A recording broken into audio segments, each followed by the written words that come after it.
and welcome back to 2/3 Boxing Show episode 3. I was going to say episode 2, so it took me a little second to gather my wits about me. Big weekend of boxing, bank holiday weekend as well, so for me that meant quite a fair amount of drinking. Definitely more than I should have, but we will walk past that topic because we're going to talk about some boxing. Brilliant weekend for betting as well from what I did see. I think definitely the sort of like pick of the week or whatever it was. Erislandy Lara to win in sort of the early rounds against that cornflake guy. Did not see it, to be honest. Wasn't really following a lot of the bookies, but you know, if I'd seen that, I probably would have jumped on it the same as I saw a lot of other people did. But yeah, so I'm not sure really where to start. I guess that we'll start with ChisoraParker. Because I think there's like the main few talking points of the weekend were there. A lot of people kind of just, I just don't like the word robbery. That word was just mentioned a little bit too much. Close fight. I thought really close fight. I had Parker winning, not that I was scoring, but again, like you could make a case for either guy, but I made the prediction that Parker was going to win that fight, and I think that was about right, even with the knockdown. It was one of them literally half and half fights where Chisora, you know, started off with a brilliant pace and knocked Parker down in the sort of like the first 10 seconds or something, and kept that pace going on until the sort of like middle rounds. He just couldn't keep it up, and I think that's where Parker really sort of, you know, grew the round. Gained the rounds from Chisora. He kind of let the fight slip just a little bit, and that's why I would think Parker kind of won the fight. But I'd imagine there's going to be a lot of people who disagree with that. A lot of people who backed Del Boy to win, thought Del Boy won the fight, and you know, fair enough. Like maybe he did. Like I said, I haven't actually sat down and scored the fight, so I don't have too much of an opinion. But you know, a draw, a win for Chisora, a win for Parker, I would have been happy with any of those decisions from what I can remember of the fight. Yeah, it looked like it could have gone either way, so I just fed up of seeing that word robbery, you know. It wasn't a robbery. Chisora could have won the fight, but you know, it depends which way you see it, the way that you score fights. As we've seen in the past, like it changes throughout the judges. I think there was obviously talks of immediate rematch following the controversy. And yeah, like it was a pretty good fight from, again, what I can say, what I can remember. Yeah, I wouldn't mind seeing a rematch. Both of these guys are kind of in that area where there's not really too much to do. I did see Ruiz versus Chisora as a possibility, and I'd love that fight. Yeah, I don't know who either guy could really go and face. Parker's, you know, very clearly going to be based in, you know, UK and Ireland for the foreseeable future. Won't be able to go back home. He's split with Kevin Barry, working with Andy Lee. And yeah, I like both of the partnerships actually in that fight. I loved seeing Parker with Andy Lee. Loved seeing Derek Chisora with Buddy McGirt. I knew that was going to be a brilliant partnership. But yes, why not? Why not see the rematch? I thought it was a brilliant fight. I think both guys, again, where they had that new partnership with trainers, you're going to kind of see it come out of its shell a little bit more if there was to be a rematch. It's their very first fight with their respective trainers. So yeah, I'd love to see it, and I think it's good to kind of, anytime there's a bit of controversy around a fight, I think it's really good to, you know, clear the air with that by just chucking them in an immediate rematch. Both guys haven't really got anywhere immediate to go. There's not an immediate title shot. You know, they're still trying to sort out Fury Joshua, which we'll touch on in a little bit. So yeah, I just don't see why not. I don't see where either guy is really going to go immediately other than a rematch from here. And it just made sense. Yeah, I think it just makes sense. I'd love to see a rematch, 100%.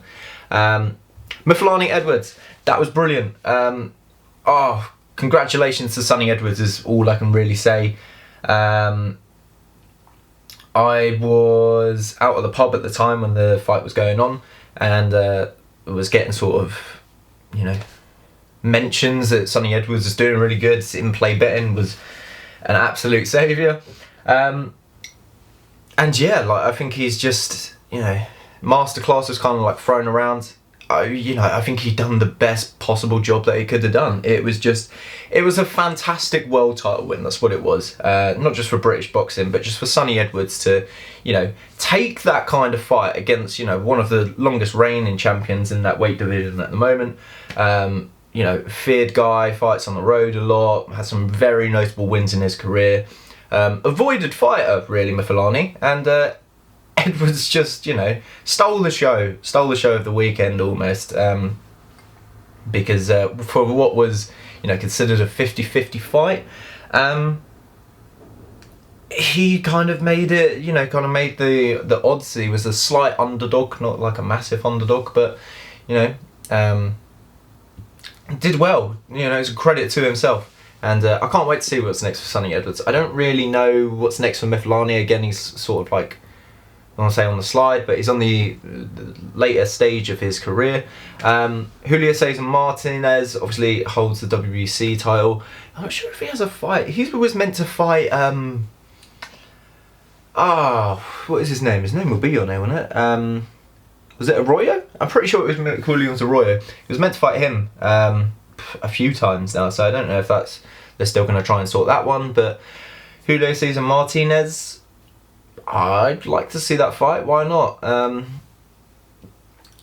think that would be a good thing. But again, for Sonny Edwards, like after winning a fight like that, I would not be disappointed in seeing an easy defence for Sonny Edwards, and I'd very rarely say that, but he's literally gone in there and fought one of the best. If he decides to follow it up against facing Julio Cesar Martinez to kind of solidify who is the best flyweight on the planet, then by all means I'd love to see that. But whatever's next for Sonny Edwards, it's like I said, the timing was right for him to jump up onto the world stage, and exciting future. Looking forward to it very much. The other fight that was going on was Andy Ruiz versus Chris Arreola. Chris Arreola was not so pleased with the scoring on the fight. It was kind of went how I expected. All of the knockdown was not in the script, but yeah, Ruiz kind of, didn't put on a masterclass like I was completely expecting, but done well to sort of keep the action going. It was quite a fun-filled fight. Both guys really weren't letting off the gas, and I don't know. I'd like to see more from Ruiz. I think the new partnership with Reynoso, I think it's going to pay dividends in the future. This is just the very small start of it, and it was slightly disappointing for Ruiz. But then again, he's been out the ring for a very long time, so it's hard to kind of see what will come next. But I'd imagine, it's like I said earlier, that it's just it wasn't in the script for Chris Arreola to win the fight. It made perfect sense for Andy Ruiz to win this fight, and then obviously he will get probably the Deontay Wilder fight unless he ends up fighting Tyson Fury for the third time. I think a lot of people have been calling for the Ruiz and Wilder fight for a long time. It's one of them that just kind of makes sense. Both have just kind of come off, well, not now, but they came off high-profile losses before this fight with Arreola, and I think, they're going to be eager to take on the undisputed world champion, whether that's Tyson Fury or Anthony Joshua, or maybe somebody else comes along. It certainly seems the way that it's going, but no, I would like to see Ruiz Wilder. I think it makes sense. I think it's a good fight for Deontay Wilder to come back to as well. I think he needs to get chucked in the deep end. We were saying this about if he was to fight White. I think it's just a bit of a different scenario if he fights Ruiz. Dillian White's kind of fought throughout the pandemic and things like that, and has stayed active, whereas Ruiz, he's linked up with Reynoso now, but for the majority of the last 18 months or something like that, he's kind of been, he's been inactive, hasn't been fighting, hasn't really been training. until he decided to switch things up with Reynoso. So yeah, I'd like to see that next. Chris Arreola, I'm not too sure what comes next for him. Obviously, just yeah, wish the best for him.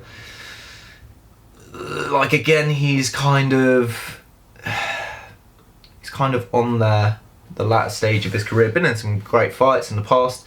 You know, fought the likes of Deontay Wilder. Yeah, I don't know. I think it's, you know, like I was saying, it was time for Ruiz's time to shine. It's for the script was written for him to win this fight, and he moves on, and Arreola drops down the ladder slightly. But plenty of opponents for him to still fight at this stage of his career. You know, kind of like a gatekeeper level. Why not? Plenty of upcoming prospects and sort of above your prospects. Fighters for him to see in the ring. Right, I think that's all the fights action of the weekend. So we're going to touch on a couple of bits of news before we touch on this weekend's massive fight between Saul Canelo Alvarez and Billy Joe Saunders. Oh, I'm tired. Yeah, Joshua Fury apparently dead in the water, according to Bob Arum. Eddie Hearn kind of keeps saying that the fight is going to happen without actually giving any information, and that they're waiting on the site fee from Saudi Arabia. Hasn't come through. Look, this was always going to happen. Like, I think there was a lot of people who were convinced that Joshua Fury wasn't going to happen next. You're kind of trying to make a fight in a pandemic. The money isn't there to make it in the UK because we haven't got crowds. Not that I really think the money would be here. Anyway, they're both asking for a lot of money. The second obstacle is they're talking about fighting in Saudi Arabia in, what, July, August? It'll be baking hot. A couple of my old boss, you know, went to Saudi Arabia for Ruiz Joshua, as well as a good friend of mine, Ryan Elliott. You know, I think it was them two, wasn't it? Or was it Andy? It's a long time ago, but you know, in December, like, it was still hot. Know a few people who said that it was quite hot and you're walking around in your sandals.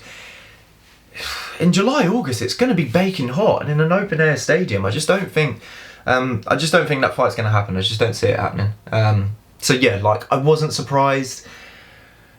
I will be very surprised if the fight happens next. I think both guys can just kind of, you know, Fury's been out of the ring for a long time as well. Both guys can go and have one more sort of like routine defense. Tyson Fury may very well fight Deontay Wilder. You know, it's probably one that like generates a fair bit of money for him, even though I just don't understand why. Like, just the way that the second fight ended is very conclusive. So yeah, wasn't surprised. Will be very surprised if Joshua Fury happens next. Yeah, we'll see. We'll see. The next one, which I don't really want to touch on it for too long, but obviously it is just some shocking news with Felix Verdejo finding his, not finding his, or well, the police found his pregnant girlfriend or a mistress dead, and obviously he's now could potentially face the death penalty in Puerto Rico. It's just a sad case of, you know, what has kind of happened here. And, you know, I've seen a lot of kind of things on social media which I'll kind of agree with, but I don't really want to air them out here. You know, you can find all the kind of views and opinions for yourself. It's just a bit of a shocking situation. I don't think anybody really kind of saw that coming from a character like Felix Verdejo. And yeah, it's just upsetting. It's upsetting to see something like that. And yeah, I don't know. You just got to thoughts obviously with the girl's family and her parents. You know, just a horrible thing to go through as a family. And then yeah, on to our final bit of news for the show. We're going to break down, I suppose, Canelo versus Billy Joe Saunders. And I tell you what, it has been marvellous to just see all the kind of like complaints and queries and ongoing struggles that this fight may not even take place. But I expect it will. You know, money talks, and this fight is generating a lot of money for Billy Joe Saunders and Canelo. Going to be a huge crowd at the I've forgotten the name of the stadium, but in Texas. Where are they fighting? Should have it here actually. Where are they fighting? But it's going to be a great fight. I think a lot of people are obviously writing off Billy Joe Saunders, and I can kind of, you know, Canelo is now like a 1-6 favourite, and I've said this like on record a couple of times that I don't know anyone that beats Canelo. I've been wanting to do a sort of like written piece of, you know, looking at fighters in the past. Like the only thing that's going to beat Canelo is weight. That's just my kind of like view on things. Billy Joe Saunders, I think when he was at middleweight and he beat Lemieux, it looked like he was in good stead to go and fight Golovkin or Canelo, and I would have loved to have seen the fight then. Now, like, Billy Joe Saunders hasn't looked too impressive in his last few fights. I'd imagine that he's obviously going to be a lot better than those previous outings. So in this fight, he's going to be a lot better. But just all the, you know, the ring size and things like that, things that are in the contract, not one British judge, it doesn't bode well for Billy Joe Saunders, does it? And yeah, I think they want to get it sorted, and Tyson Fury is obviously banging the drum for his man, for Eddie Hearn to get it all sorted. I just really don't know what's going to happen. I just think that, you know, you're going to see Billy Joe Saunders kind of like make a fast start. He needs to jump on Canelo very early in this fight, and he's done it in the past. You know, Chris Eubank Jr. is a fight that I love to go back to for Billy Joe Saunders, even though it was like obviously at British level. You see that kind of like fast start, taking those early rounds, and you'll just see a bit of a drop in pace, I think, from Billy Joe Saunders. Like, Billy Joe Saunders hasn't really fought anyone on Canelo's level. Like, I think the best win on Billy Joe Saunders' resume would probably be Lemieux, right? You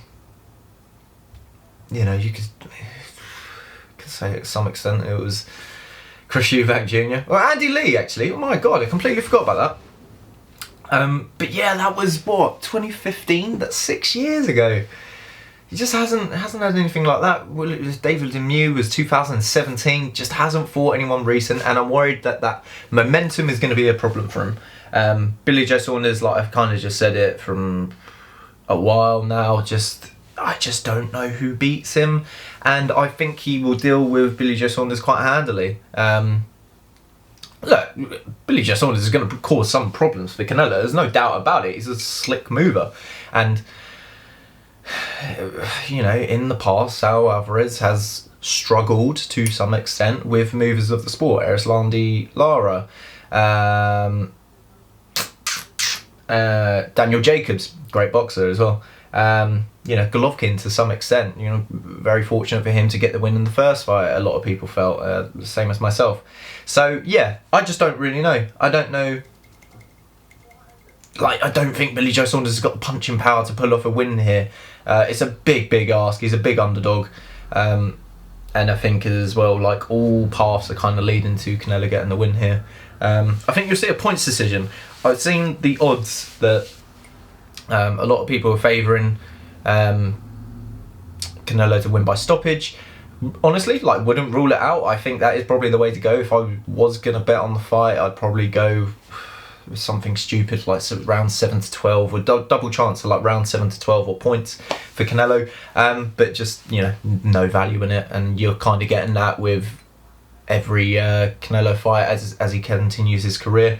It's just getting better and better, and yeah, I would probably say points, but I wouldn't be surprised at a late stoppage at all. But looking forward to it, because I really would like to see how Canelo's going to deal with these problems. You know, look at it, Canelo's last fight against Callum Smith, took away the left hook, Smith's best punch, away from him almost straight away from the off, was targeting the left arm, and so they're swollen up.